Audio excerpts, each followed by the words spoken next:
Okay, we're going to do a quick video for a question that everyone had. So I did a TikTok yesterday and like 700,000 people watched it. And it was about the top 5 markets that are most likely to crash right now. So you can go over there and watch that. I'll link it or whatever. But I wanted to do something bigger, the top 10 cities where prices are dropping the most right now. So dropping the most and most likely to crash are definitely not necessarily the exact same things. The most likely to crash, we take into account a lot of different things. One of them being PE to home value ratios. Now, what that means is if you go to a market, any market around the country, you can kind of deduce if it's overvalued or not based off of how much people get paid there and what the home values are.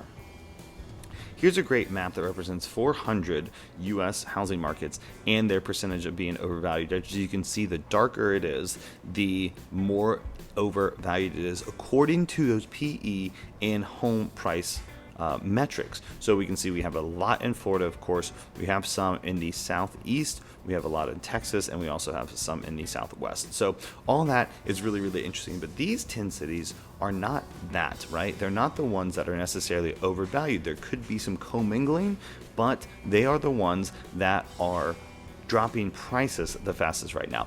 I think it's just as important as overvalued because overvalued is a metric that only you really care about when the prices are declining, right? You don't really care about overvalued unless you're buying, of course, and also the prices are declining. But what you see as a more immediate impact are the ones that are dropping homes or dropping prices. Now, some of the things in the TikTok was really interesting because a lot of people's comments on there, we're gonna get to the list in a second, but a lot of people's comments on there were saying how, well, I haven't seen this yet, or I haven't seen this yet, or I live in this market and it hasn't happened here, blah, blah, blah, blah.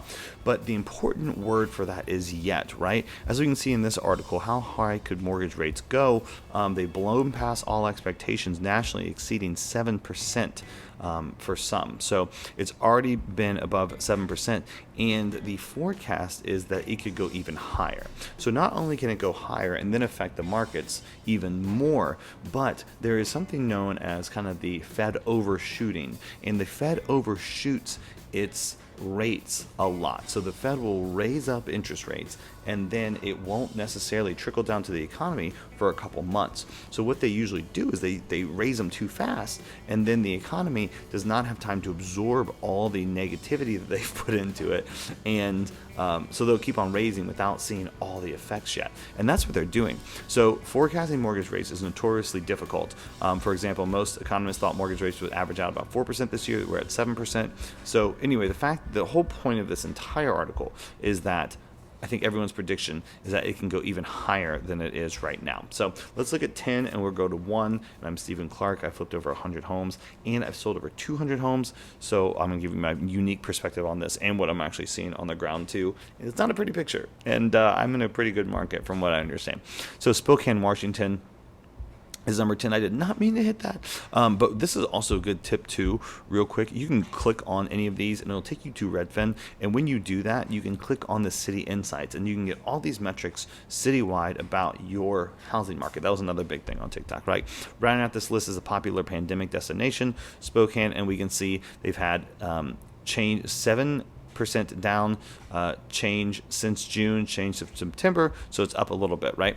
But that is a overvalued price. All of these are pretty much overvalued as well. Durham, we have a change of 7.5% since June. Durham is notoriously a good market because you have a steady inflow of people coming to the universities, to grad school, to doctorate school, etc. And it's been a big boomer in the pandemic. What you're seeing just on a macro level is that you are seeing the Rust Belt get an unexpected tick up, right? Some of the markets that are doing the best, which should be defined as not doing badly.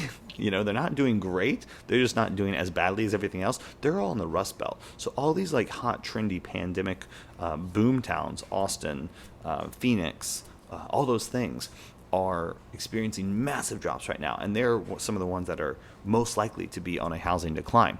So Stockton, California, during the pandemic, San Francisco's on there too, sold their homes for big bucks and looked outward for cheaper real estate. Stockton, about 90-minute drives to the east, was the one area that drew them in, but they're seeing a change too of 7.7% down since June.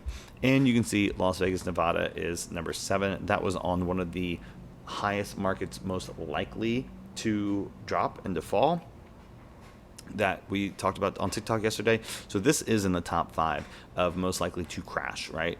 And so far it's already done that. So the change has been 7.9%, which is really, really big. I mean, all these are really big drops in the last little while. And what's important about this is inventory is spiking, and they are seeing some water problems too. And we've known about the water problems, but they're just getting worse and worse for Phoenix and for Las Vegas. So number 6 is Denver, Colorado. On the, I don't mean to talk about the TikTok, but since so many people watched it, and since I responded to pretty much every comment, I got to see everything that people were thinking and talking about, which I thought was so interesting. And everyone was like, what about Denver? Isn't that overpriced? Isn't that overpriced? Isn't that overpriced? And of course, the TikTok was what markets are most likely to crash, not necessarily what's overpriced, but Denver, Colorado was up there. And as we can see, they were rightfully concerned, with 8% down since June. Coming in at number 5 is Ogden, Utah. Now, Ogden, Utah is on a lot of lists, right? Overvalued, overpriced, and falling fastest, and most likely to be one of the ones that see some crashing is Ogden, Utah. Some of these are small towns. I know that on the most likely to crash was Boise, Idaho as well, and some of those things you wouldn't expect because they're not major metro areas, right? They kind of got that pandemic bump because people wanted to move somewhere else and to be in a lower cost of living area, and then they just got driven up so crazy that no one could afford to live there really anymore, especially the local people. So you're seeing this all fall down very, very quickly. It's a 45-minute drive north of Salt Lake City, down about 8.6% already, which is just wild. And we can see number 4 is Charleston, South Carolina. So that's my market actually that I invest in. As my market that I have all my flips in. I can definitely tell you from the ground it is dropping very, very quickly, and the buyers are understanding that very, very quickly. So listing prices have dropped about 9% in the past 3 months, but that follows a whopping 20% increase in the 9 months prior. Home prices are still up 10% year over year. So I think it's still a great market. Once again, on TikTok, I was answering lots of questions, and lots of them around Charleston. Just randomly, I thought that was funny. But Charleston is a very unique market. There's very specific geographic differences in all the markets that surround and make up the Charleston market. So with that being said, it is kind of what it is. But I still think it's a great market. All right, number 3, Palm Bay, Florida. Now, Florida, if you look at that list that we did about what's overvalued, and a ton of markets in Florida are overvalued, just a ton of them. So this is not surprising to me. One of the most overvalued ones was Fort Myers, of course. They had the hurricane, but what you've seen, and we did a video about this, is what you see about hurricanes is that the market, when that happens, pulls back, and you see net migration out of the state a lot of times when there's natural disasters, which is crazy for Florida because you usually see so much immigration into the state. But you can see Palm Beach, Daytona Beach, Palm Bay, all pretty overvalued in my opinion. Phoenix, Arizona, number 2. People love to rag on Phoenix, Arizona on TikTok, which I think is really, really funny, but it is what it is. And then number 1 coming in is Austin, Texas. So this is probably the best example of a housing market that is just getting decimated just quickly too, with a 10% down since June. The point and the kind of the biggest thing about all these is that this is just starting, right? I do think we're not even halfway there. So I think this recent article is great. Buckle up. Houses are expected to fall a lot even if there isn't a recession. So I just think we're halfway into it. We have a lot more to go, and it's going to be worse than it gets better, but there's always an opportunity. You can always do buy and hold for short term, for long term, etc. You have a lot of opportunity here.